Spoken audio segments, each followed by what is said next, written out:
L'acteur privé peut décider, avec un niveau de souveraineté assez exceptionnel, de fermer les comptes réseaux sociaux de Donald Trump et de laisser ceux des talibans ouverts.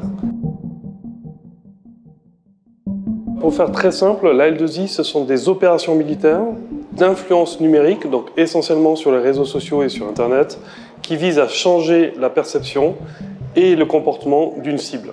Une opération militaire d'influence numérique. Les sujets qui nous intéressent, nous, c'est comprendre notre espace de bataille. Ça, c'est le premier point.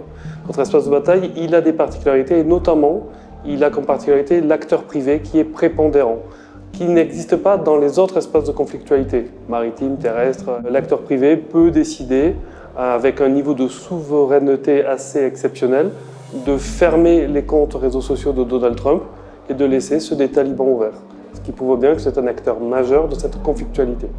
Le deuxième point qui nous intéressait, c'est quelles étaient les techniques, pour ne pas dire les tactiques, employées par d'autres secteurs qui sont eux aussi chargés de modifier les perceptions et les comportements, typiquement les publicitaires.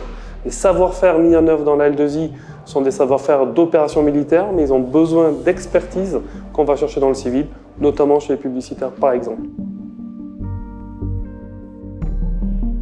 D'abord, c'est un cadre opérationnel, c'est la première réponse que j'ai envie de vous faire. Un cadre très opérationnel, c'est un appui des opérations militaires. Donc un cadre opérationnel, un cadre juridique.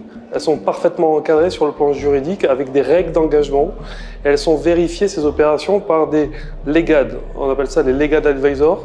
Ce sont des juristes opérationnels qui sont chargés de s'assurer que nos opérations sont conformes au droit international. Le premier exemple que j'ai envie de vous citer, c'est la lutte contre la propagande djihadiste. On s'est rendu compte que les terroristes recrutaient sur les réseaux sociaux et vectorisaient leur propagande sur ces mêmes plateformes. Il a donc fallu s'adapter et aller les combattre là où ils étaient. Le président de la République a annoncé le 9 novembre dernier la 6e fonction stratégique comme étant l'influence. Donc dans ce cadre, les opérations de L2I, la lutte informatique d'influence, vont devoir monter en gamme, en quantité, en qualité et en temporalité. Donc forcément, c'est un métier d'avenir. Les armées font de la L2I depuis 2015, je vous l'ai dit, notamment dans le cadre de la lutte contre la propagande djihadiste, mais la doctrine de L2I a été rendue publique le 20 octobre 2021. C'est donc une matière qui est naissante et qui mérite d'être accompagnée par un développement capacitaire et RH. Nous avons aussi besoin d'un écosystème de confiance avec des startups ou des plus gros industriels qui vont nous accompagner sur des solutions souveraines pour pouvoir opérer dans le cyberespace.